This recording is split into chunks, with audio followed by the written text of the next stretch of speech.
తర్వాత 142 మంది గల్లంతయ్యారు భారతీయులు కాదు, వేలల్లో ఉండొచ్చు.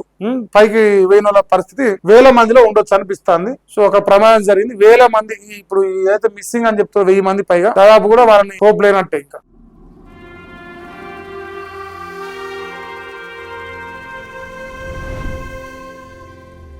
ఇక నేపాల్లోట జల ప్రళయం అట. బోటే కోసి నదికి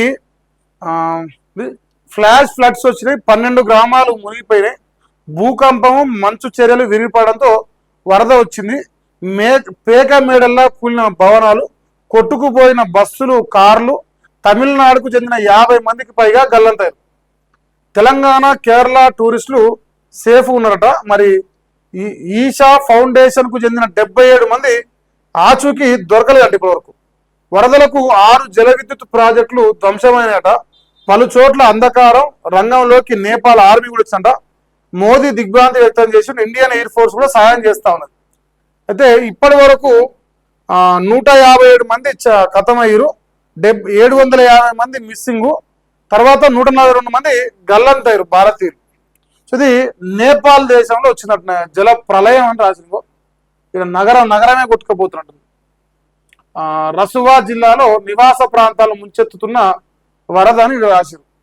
సో భూకంపం, మంచు చర్య విరిగిపడంతో ఈ ప్రమాదం ఏర్పడింది. దాదాపుగా వందల కాదు, వేలల్లో ఉండొచ్చు. పైకి వేయిన పరిస్థితి వేల మందిలో ఉండొచ్చు అనిపిస్తుంది. మరి అన్ని పేపర్లు ఇవి వాడుతున్నది పాపం. ఇండియన్ ఎయిర్ ఫోర్స్ కూడా సహాయం చేస్తుంట వాళ్ళకు. అన్ని పేపర్లలో ఇలా అదే వార్తను రాశారు.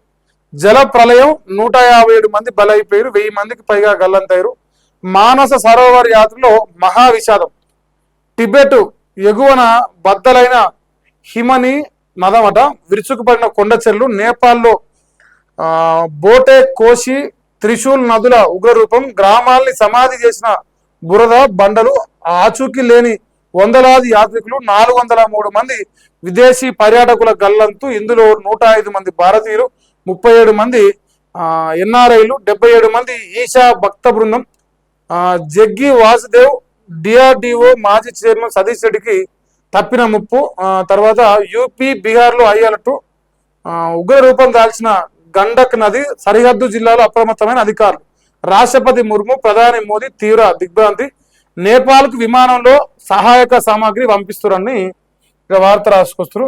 మంచుకొండ వల్లే మహావిలయం. భూకంపంతో లిండే కోలా నదిలో పడిన 2000 అడుగుల వేల్పు మంచు ఫలకం. సో అటు నుంచి బోటే కోసి నదిలో కలిసిన భారీ మంచు నీరు, బురద రాశి అరగంటలో 30 అడుగులు పెరిగిన వరద. హైదరాబాద్ నుంచి వెళ్ళిన 156 మంది. ఈశా బృందం కోఆర్డినేటర్ అఖిలేశ్వరన్ సహా 4 గల్లంతు. ఆదోళన నుంచి వెళ్ళిన 4 కూడా. తెలంగాణ వారి కోసం హెల్ప్ లైన్ కూడా నెంబర్ ఇచ్చట. మీరు ఇక్కడ ఒక్క నిమిషం, హెల్ప్ లైన్ నెంబర్ ఇక్కడ ఉంటుంది. సో తెలంగాణ కానీ ఇప్పుడు ఈశా ఫౌండేషన్ మీ అందరూ తెలిసిందే. తెలంగాణ, తమిళనాడు, కేరళ ఎక్కడెక్కడి నుంచో యాత్రకు పోయినట్టుంది మరి వాళ్ళంతా. నేపాల్లో ఈ ప్రమాదం జరిగింది. ఇక్కడ హెల్ప్ లైన్ నెంబర్లు ఇక్కడ రాశారు. మీకు ఎవరన్నా మీకు తెలిసిన వాళ్ళు ఎవరన్నా ఉంటే, సో వాళ్ళకి ఏమైనా హెల్ప్ అవుతుంటే మీరు నెంబర్ నోట్ చేసుకోవచ్చు. సో భూకంపం కావచ్చు, మంచు చర్యలు విరిగిపోవడం వల్ల ఈ ప్రమాదం ఇంకా ఎక్కువ తీవ్ర రూపం దాచినట్టు కనిపిస్తాం.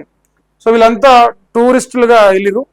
సో ఒక ప్రమాదం జరిగింది. వేల మంది ఇప్పుడు ఏదైతే మిస్సింగ్ అని చెప్తారో 1000 మంది పైగా దాదాపు కూడా వాళ్ళని హోప్ లేనట్టే. ఇంకా ఎందుకంటే వాళ్ళు ఆ వరదలనే కొట్టుకుపోయే ప్రమాదం ఉన్నది. సో ఈ దేశం నుంచి కూడా మన ఎయిర్ ఫోర్స్ కూడా సహాయం చేస్తుంది. సో వారి ఆత్మకు శాంతి కలగాలని కోరుకోవడం తప్ప మనం చేయగలిగేది. కానీ చాలా పెద్ద మోతాదులో ప్రాణ నష్టం అయితే జరిగింది కనిపిస్తున్నది.